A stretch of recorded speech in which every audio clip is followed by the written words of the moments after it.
Welcome into a surprise Bucs Insider Live. Casey Phillips here with senior writer and editor Scott Smith. Normally we'd be coming to you tomorrow, but you know, a certain individual decided one day early would be a good idea for us to come on here, and that is because, unless you've been living under a rock these last few hours, Tom Brady has decided to retire. Let's go ahead and roll the video that he posted letting the world know this morning.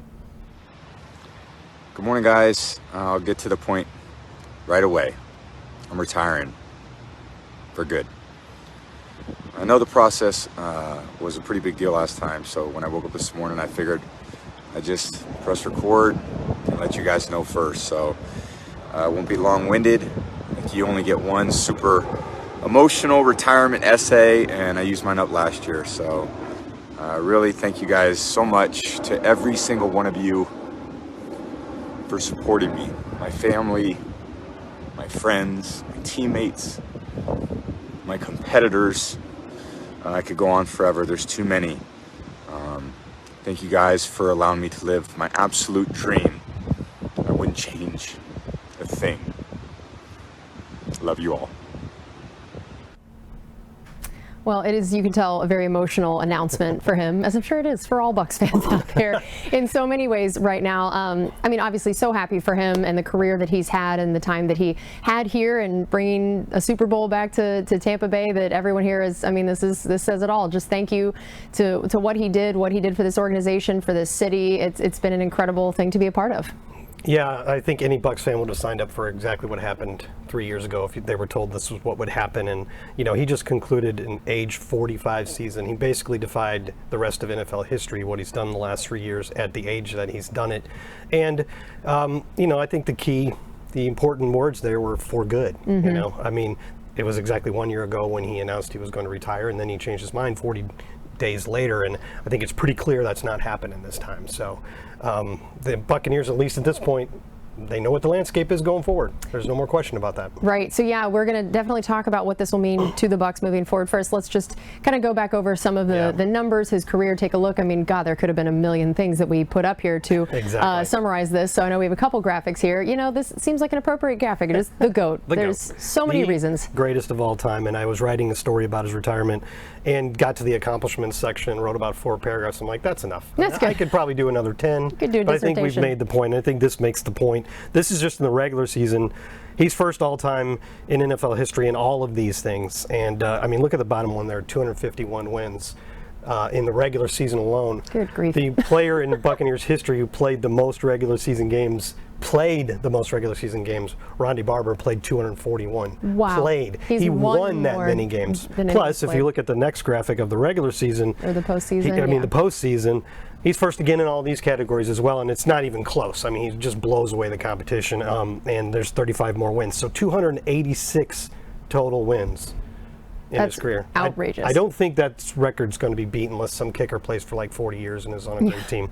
Really, Adam Vinatieri is second on the list. He's like 20 behind Brady. So. Which again says something about the longevity of Brady, that typically the only people that can last long enough to compete with him on any of these stats are kickers who aren't allowed to get touched. And you have to be durable. I mean, he basically, except for the 2008 season where he tore up his knee in game 1, he basically played every game for like 23 seasons. So, except for the 4 that he's very bitter about being suspended. But otherwise, he played. And also, other than that 08 season, he started for 21 seasons, and his teams made the playoffs in 20 of them. And the one time they didn't, they were like 11-5 and lost a tiebreaker, so they didn't get in. So all his entire career was about winning, and that's also what the Buccaneers got to experience when he came here.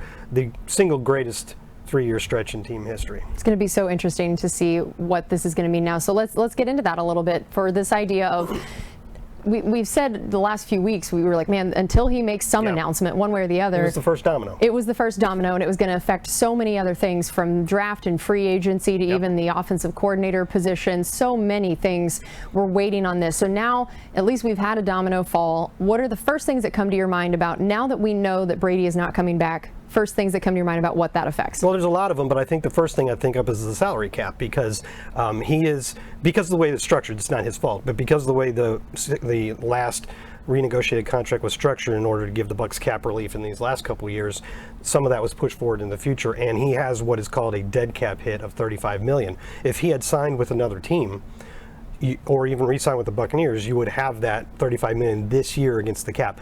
But because he retired, there is a way that the Bucs can process this movement so that it's split, and only $11 million count against the cap this year and $24 million next year. It's a big deal. Yeah, it's big, and next year the Bucs don't have as many contracts on the book, and the salary cap will have risen again. So it's basically saving you $24 million worth of cap space that you can now spend on re-signing your own free agents and possibly getting a new quarterback. Right. Yeah. So that's the first really big hit. Also, the Buccaneers have spent the last week and a half interviewing offensive coordinator candidates. So now these guys and the Bucs know what they're going forward with and how they can plan, and maybe that factors into which person is the best choice. And then there's all these other free agents. We saw last year how Ryan Jensen and Carlton Davis, they admitted that Brady's return was a factor in their return.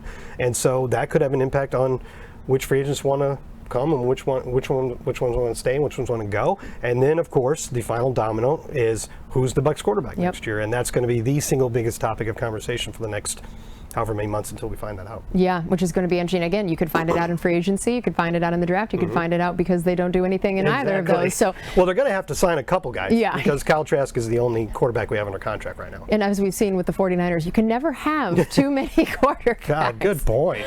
Yeah, and we need to sign about 8, I feel like, at this point after watching. We need to sign Josh Johnson. Bring him back to his roots. There you go. So now you mentioned the offensive coordinator stuff that they have been interviewing some people, and of course, working for the team, that we don't ever announce anything until the Bucs have announced that they have been completed. So we're not going to be the people that ever talk about pending ones or upcoming ones or anything like that. So based on what the Bucs have announced to this point, who are some of the offensive coordinator candidates that they've looked at, and what could that maybe say about what they're looking for? Well, even I would put it as they're casting a wide net. I mean, I believe it's 6 so far, and I don't think that they're done. They looked at Clint Kubiak of the Broncos. Yeah, the Broncos. It's hard to keep all these straight. Yeah. Keenan McCardle, the Bucs Super Bowl champion from '02, with the Vikings. Jim Bob Cooter with Jacksonville. That was and then Dan Pitcher, the quarterbacks coach for the Bengals. That one's a little bit of moot point now, since after his interview with us, he signed a contract extension with the Bengals.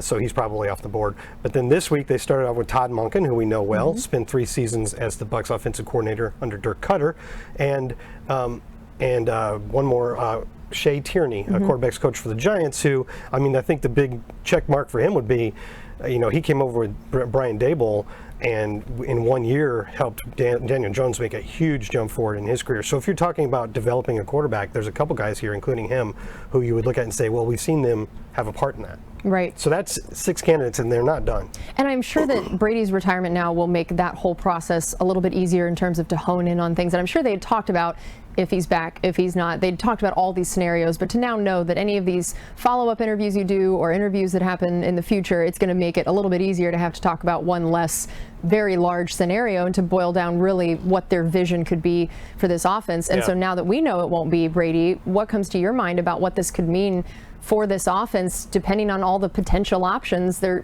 could be a quarterback?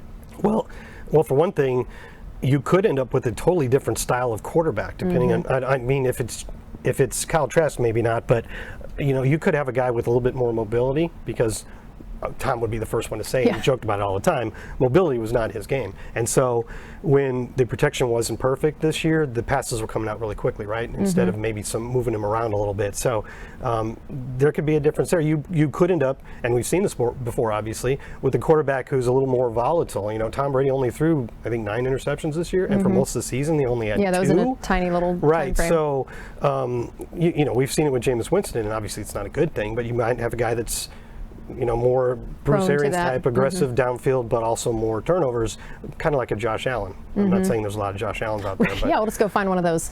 But, there's a lot of different types of quarterbacks, and I don't know what the Buccaneers want, but going back to the offensive coordinator position, it's a two-way street. So obviously most of these guys that are interviewing probably want to advance their careers, but you could look at the situation and decide, the Bucs are telling you this is our plan going forward in quarterback, and think this is either more or less attractive position. Right? Yeah, that's going to be so interesting. All right, well, we are going to wrap up here, but we're going to close out by letting you guys watch the ring ceremony speech that Tom Brady gave. We thought that was a fitting way to end the show that is all about his retirement and moving forward with the Buccaneers. So thanks again for tuning in, and we'll see you next time. I think about 21 years, I played in the NFL, and 20 years going to last year, I was a free agent, and I didn't know what my career was going to be. You know, a lot of you guys see me, and a lot of you guys were young when, you know, I got drafted. I was a 6th-round pick. You know, I was a 199th pick. I never forgot that. I still haven't forgot that to this day. I have a lot of perspective on where I was at one point in my life, you know, and that not a lot of teams ever thought I could do anything for them. You know, not a lot of teams ever believed in what I thought I could accomplish for that team, you know, and I was at one organization and I learned a lot. And when I had the opportunity to choose another place, it was the first time I really got to choose. You know, Devin, you didn't get to choose. Levante, you didn't choose. Mike, you didn't choose. You know, you got picked. I got a chance to choose. And you know, everyone always says, why the Bucs, man? Why did you choose the Bucs? And it was a no-brainer. It was a no-brainer.